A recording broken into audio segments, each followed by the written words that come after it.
welcome back to the Superhero Battle Room. If you never watched our show, you need to go watch the intro. I know it's 45 seconds, but you can endure. My name is Daniel Faust. I'm one of your hosts, and the Superhero Battle Room goes interviews our military veteran first responders and those people that go over and serve our country, like the mil spouses and vet spouses. And we go roto-rooter their lives in a sense. So you'll learn how they transformed from war hero to superhero. Kristin Bentley is with us, and if I hack the first, last, or middle name, she will tell us when we bring her on. She is a mil spouse who has served her country and is now serving our community through publishing. Way better than ever I can do, so we're going to go figure out how to do it better, bigger, and faster. So we're going to bring her on the stage. Hey, Kristin, do I have you? You do. Did I hack any of the names at all, first, middle, or last? You didn't. I was impressed. That was great. Yeah, I know. Most of the time I do. I think when I try to hack it, I don't hack it. And when I try not to, that's happened. So let's get into the story because me hacking skills are done. So what inspired you to marry into the military? Yeah. So my story was a little different. I actually we were already married when 9/11 happened.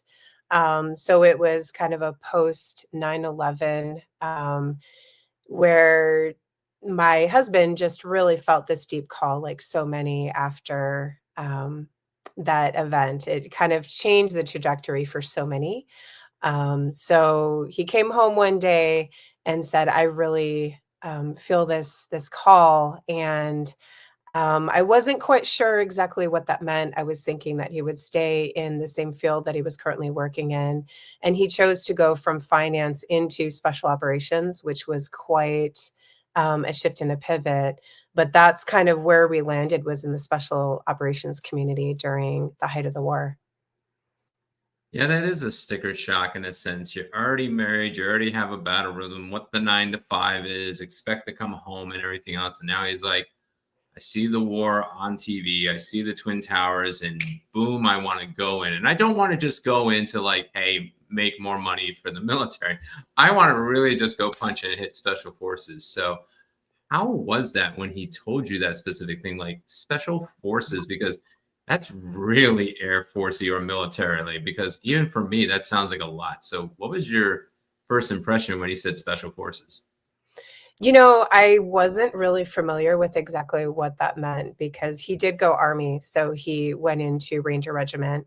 And at the time, I wasn't quite sure what that meant. I'm thinking Ranger, what exactly is that? And a couple nights later, Black Hawk Down came on. And it was a lot to kind of take in. And I thought, I'm not quite sure how I feel about this. I need to kind of process. And it was a big pivot because we had just had our second child. We weren't young, we were 28 years old at the time.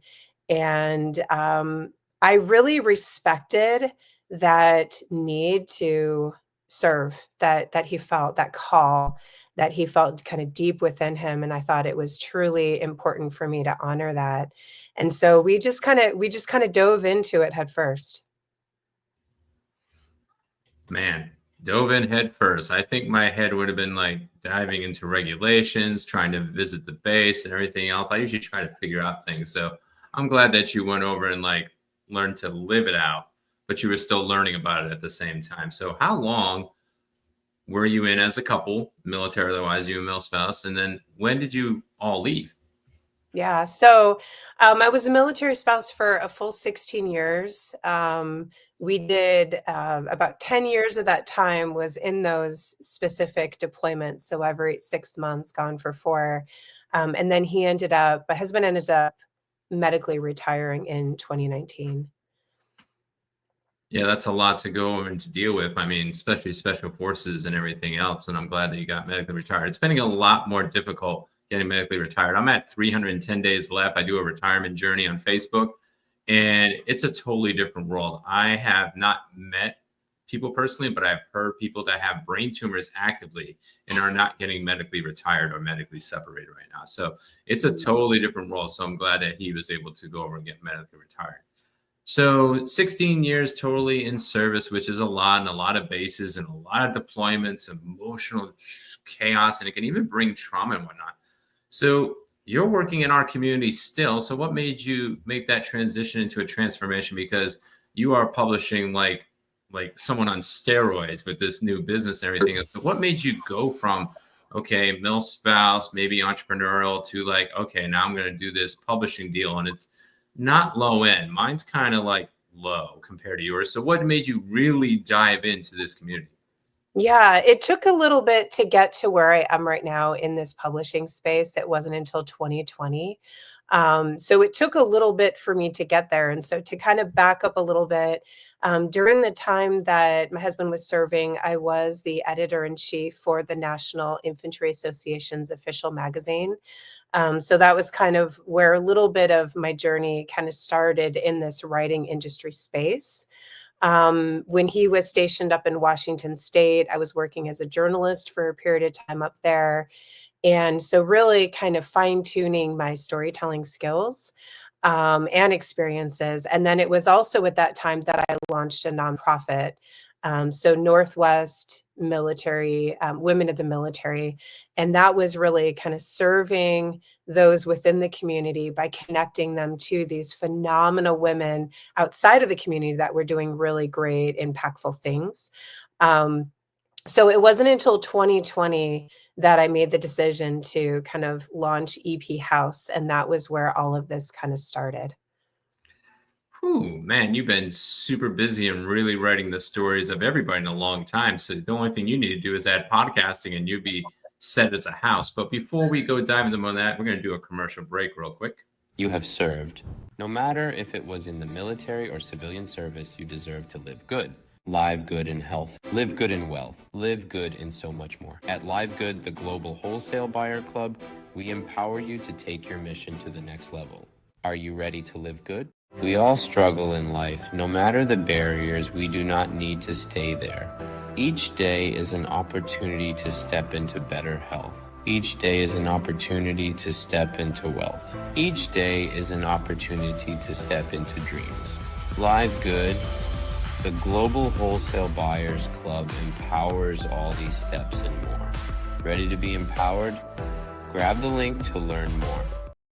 Welcome back to War Hero Superhero. Before we went on break, Kristin was telling us about the entrepreneurial journey and going over and traveling as a MILF spouse for 16 years, going from base to base, even Joint Base Lewis McChord. I knew what she was talking about when she said Washington. So we're going to bring her back on stage to hear more about how this publishing house came from birth now to beautiful life.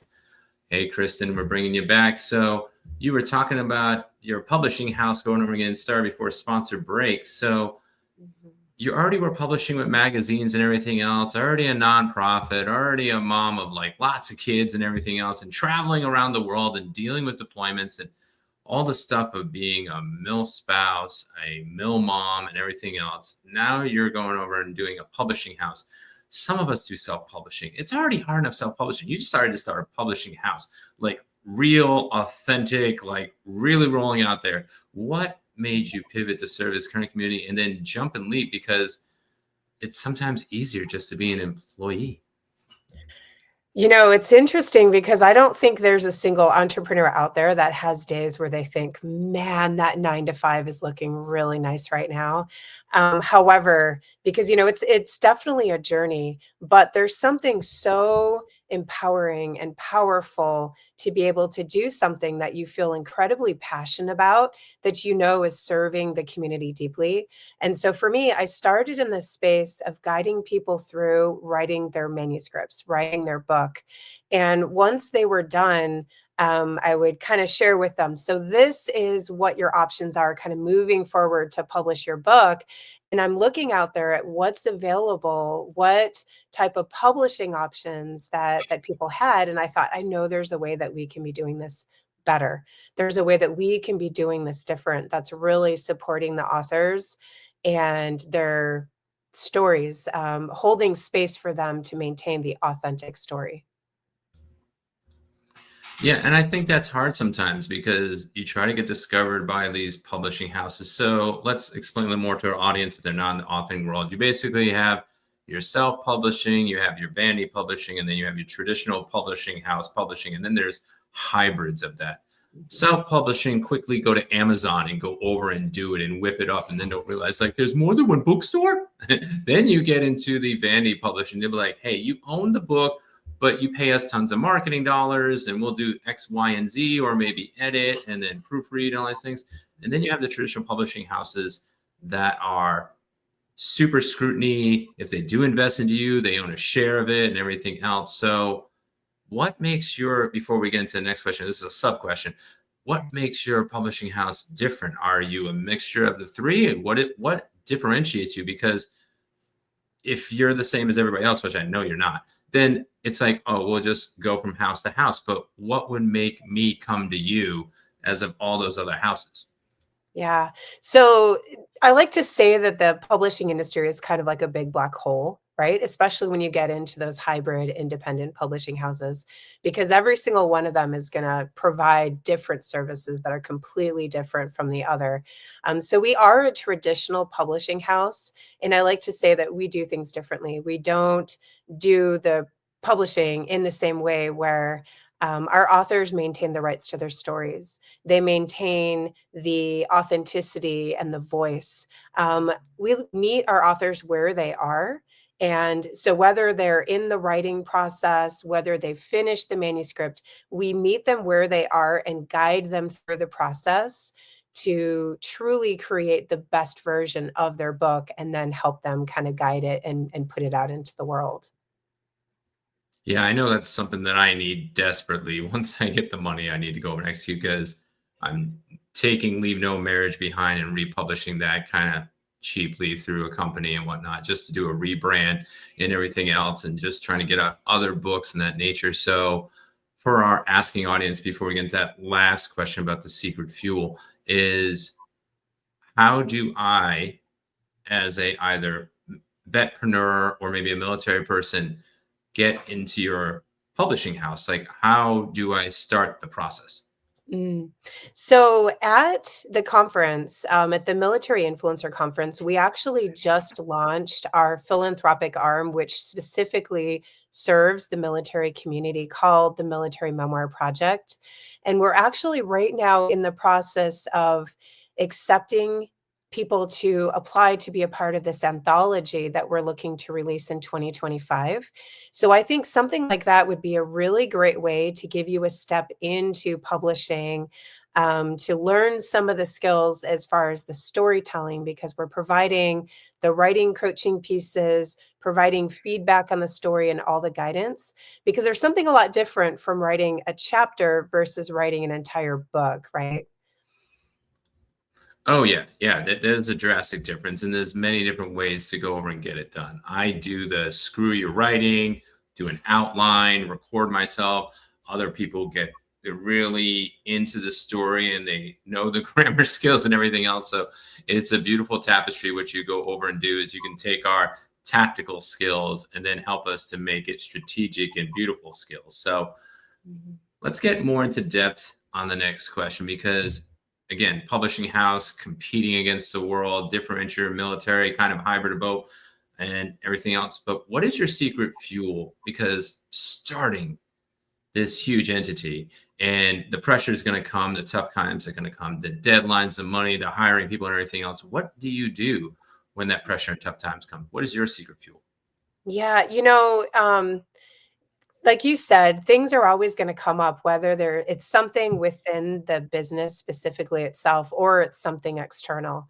Not this last summer, but just the summer before, our daughter was hospitalized in intensive care for 5 weeks. And at the time, I had this really incredible system that we were going to be implementing to really kind of level up our marketing. And I ended up having to put a lot of those things on back burner because of that time that my daughter was in the hospital. It was a pretty intense illness that she had experienced, and there were a couple moments where it was really kind of touch and go. And so at that time, when you would think everything would be slowing down within the company, it really got more down to tightening up of the basics of how it is that we're serving our community. And so I was able to kind of lean into that and really amplify where it is that we're providing those services by, focusing on our authors that we're working with, providing them guidance. And at the time when we thought that our company was going to be actually slowing down, we ended up having one of the best months that we had that entire year. So I think sometimes when we're so focused on doing more, it's better to kind of take a pause, slow down, look at what is moving the needle more than anything else that I'm doing and creating at this time, and focusing on that and doing it really, really well to kind of move things forward with your business. Yeah, you inspired me to think of this real quick. I'm not sure if you ever read this book, The Tyranny of the Urgent. It's written by Mhm. Charles Hummel, and I think you experienced that. So the Tyranny of the Urgent book is not about us staying in the urgent. It's about focusing on the things of importance. It's only a 15-page book. It sells for like $2, but it changed my life. And it sounds like you had to live that lesson for that 5 weeks and say, okay, this is BS. I'm not focusing on this. How do I go over and serve my child, which could go one extreme or the other, while still going over and focusing on a business? I would have been mentally done. So I give you kudos to you even handling that in that particular regard. So that is huge. And man, that was like an in-depth story. I wasn't expecting that much. Almost cried, but luckily the stage I could hide behind. So beautiful story. Thank you for sharing. So our last question that we give to all our members, we usually don't tell them until they come onto the interview, is 3 superhero tactics. So it sounds like you've already learned some just from this 5 weeks alone. But if you had to ride on an escalator with me or one of your potential authors, or maybe even thinking of your past self, and maybe you were mentoring somebody else, or even thinking of like your 18-year-old self, whatever direction you want to go with it, what would you give that person? 3 superhero tactics that you could leave with them to go from surviving to thriving. Mhm. You know, I would say the first thing would be is to really kind of, as far as what the community is that you're serving, how can you lean in and listen to the needs?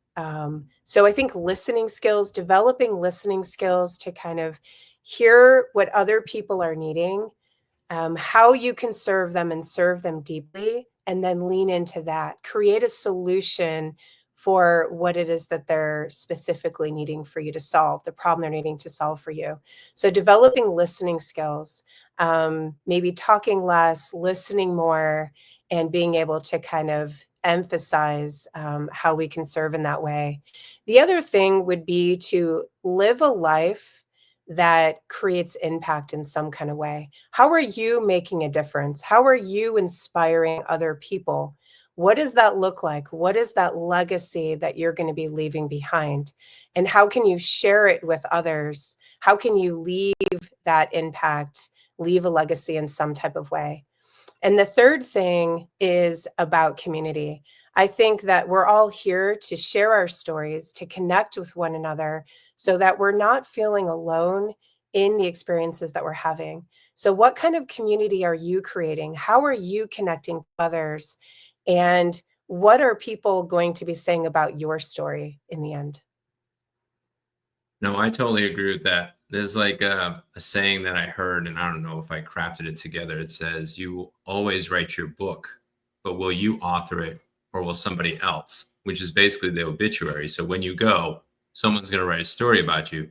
So you might as well share the story now compared to later. So, Kristin, I want to thank you for the beautiful interview that you've inspired us with and almost made me cry. Good thing I hit it behind stage and everything else and whatnot.